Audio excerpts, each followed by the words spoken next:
कामिनी बेटा, जल्दी से सारा काम खत्म कर लो, आज हमें शादी में जाना है। ठीक है माँ जी, मैं भी सारा काम खत्म कर लेती हूँ। कामिनी जल्दी से सारा काम खत्म करके तैयार हो जाती है। तभी उसकी ननद कहती है, अरे भाभी, ये क्या पहन लिया? शादी में हमारी नाक कटवाओगी क्या? साड़ी में पूरा पेट दिख रहा है, इसे ठीक करो।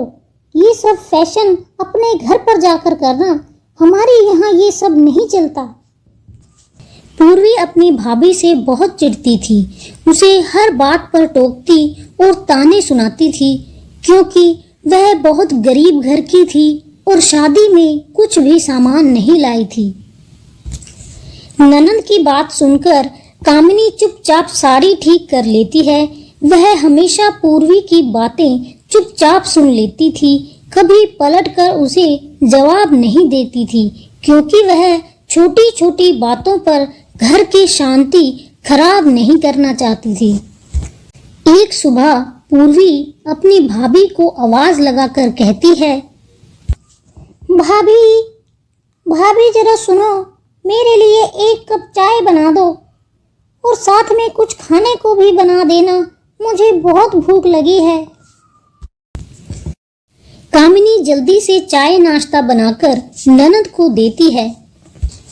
लीजिए दीदी, आपका चाय और नाश्ता तैयार हो गया है। ये क्या भाभी, नाश्ते में चाय के साथ पकोड़े क्यों नहीं बनाए? मैं बिस्किट नहीं खाती, मेरे लिए पकोड़े बनाओ। दीदी, नाश्ते में पकोड़े खाना अच्छा नहीं होता, आपका पेट भी खराब हो सकता है। भाभी, आप अपना प्रवचन अपने पास ही रखिए और जितना बोला जाए उतना ही किया करो, अपना दिमाग कम चलाया करो और आज के बाद मुझे खाने के लिए कभी टोकना भी मत। कामिनी बहुत दुखी हो जाती है, पर मुंह से कुछ नहीं बोलती। उसका स्वभाव ही ऐसा था, वह बातों को आगे बढ़ाने की बजाय खत्म कर देना ही सही समझती थी। देखा माँ तुमने, कितनी जबान चलती है इसकी, मुझे खाने के लिए टोकती है, कुछ बनाना तो आता नहीं है, उल्टा जवाब देने लगती है।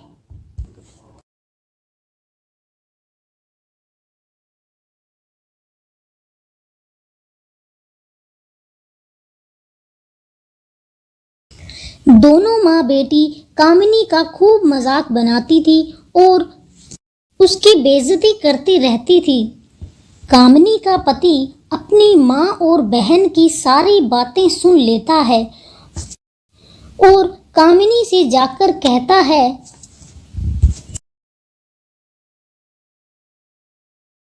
कामिनी, तुम ये सब कैसे सुन लेती हो? तुम कुछ बोलती क्यों नहीं हो?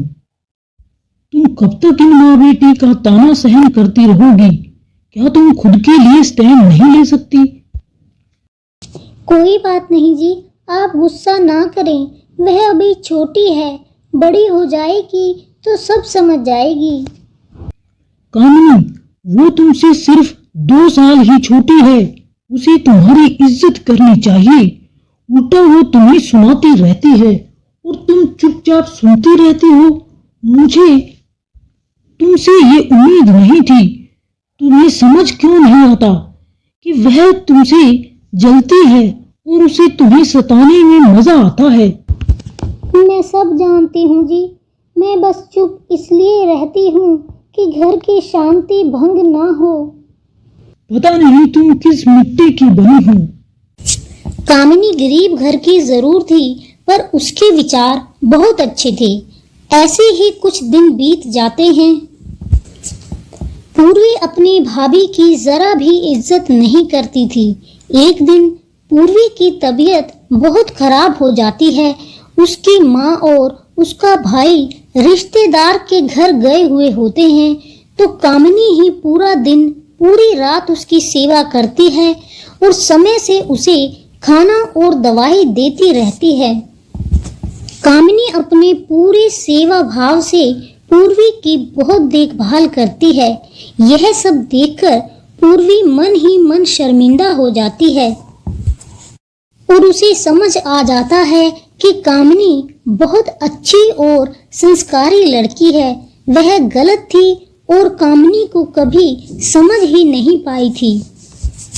उसके बाद दोनों ननंद भाभी मिलजुल कर खुशी खुशी रहती हैं।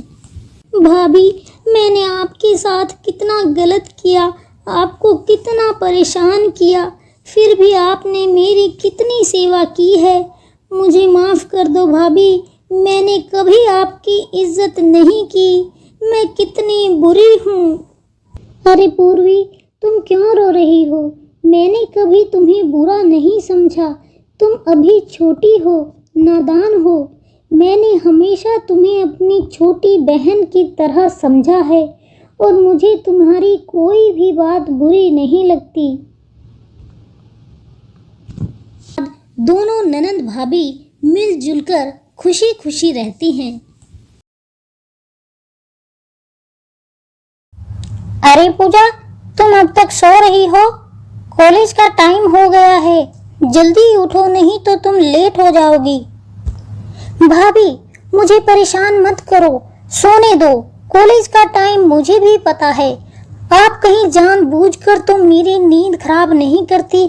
आपसे तो मेरी खुशी देखी ही नहीं जाती। कमला उदास होकर कमरे से बाहर आ जाती है।